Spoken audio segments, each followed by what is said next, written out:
Let's talk to Mike Van Dulken. He is the head of research at Accendo Markets. Morning to you, young Mike. Right, 3 hopefully thoughts-provoking slides to look at. Let's kick off with the first one, easyJet PLC. What are your observations?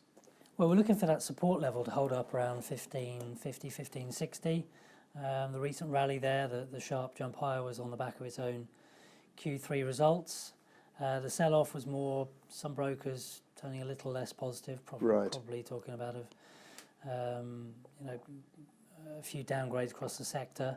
And then the sharp pullback was kind of crystallised, if you like, yesterday after Ryanair's results, which was a kind of a soft profits warning. I mean, the thing I was trying to point out yesterday was that most of the factors that Mr. O'Leary pointed to will apply to most of the airlines.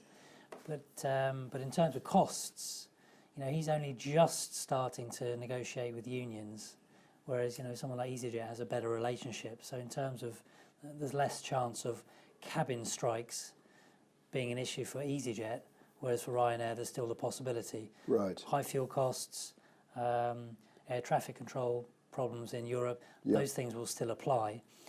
So I just wonder whether there's a chance that sell-off's a bit overdone. There might be some rotation away from Ryanair into easyJet. Don't forget, there's still very good fundamentals.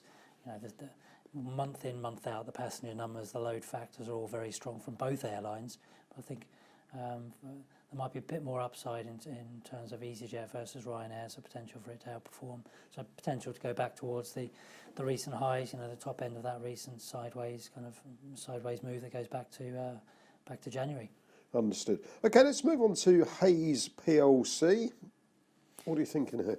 So we've had a strong jump, a pullback, and to be honest, so long as that resistance turns support around 192 holds up, there's potential to close the gap there. It doesn't look like a huge amount, but it's actually 3 to 4%. Right. Which is, it's not to be sneezed at in this current environment.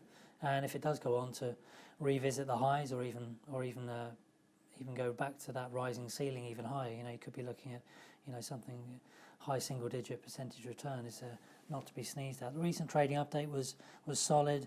What really piqued my interest there was there was stronger growth in permanent employment than there was in temporary. Right. Now, okay, that will only be the case if companies are feeling pretty strong, confident. Yeah, exactly. So yeah, for me that was a positive in terms of macro outlook, and it's good to see the shares have held up so far above 192. So long as that holds, I think potential for it to climb a bit higher. Carry on with that and fill that gap, as they say. And it's a good shallow rising trend, going back all the way to last October. Understood. Okay, let's wrap up with the third slide. Severn Trent PLC. Obviously, headlines for the wrong reasons in the water industry at the moment. Yes. What's going on here? Well, we've got shallow, very shallow support held up around 1850. We've had a reversal. You can see that red candlestick on its own at the recent turnaround.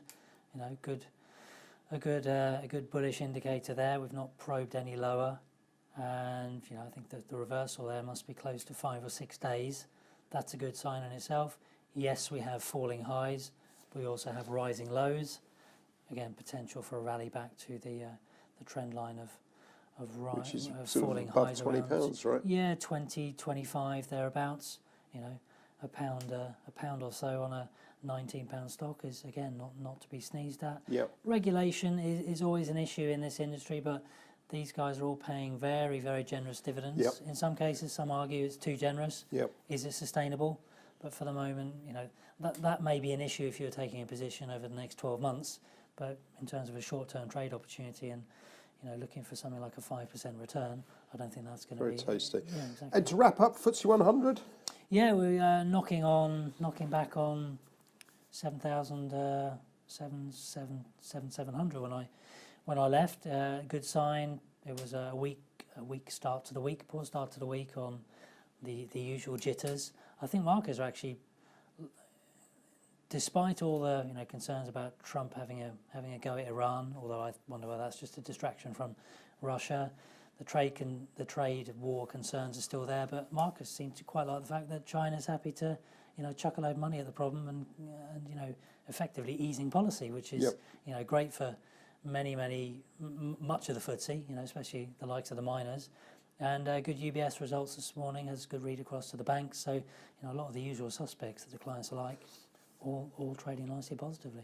On that note, Mike, thank you very much indeed. Thank you.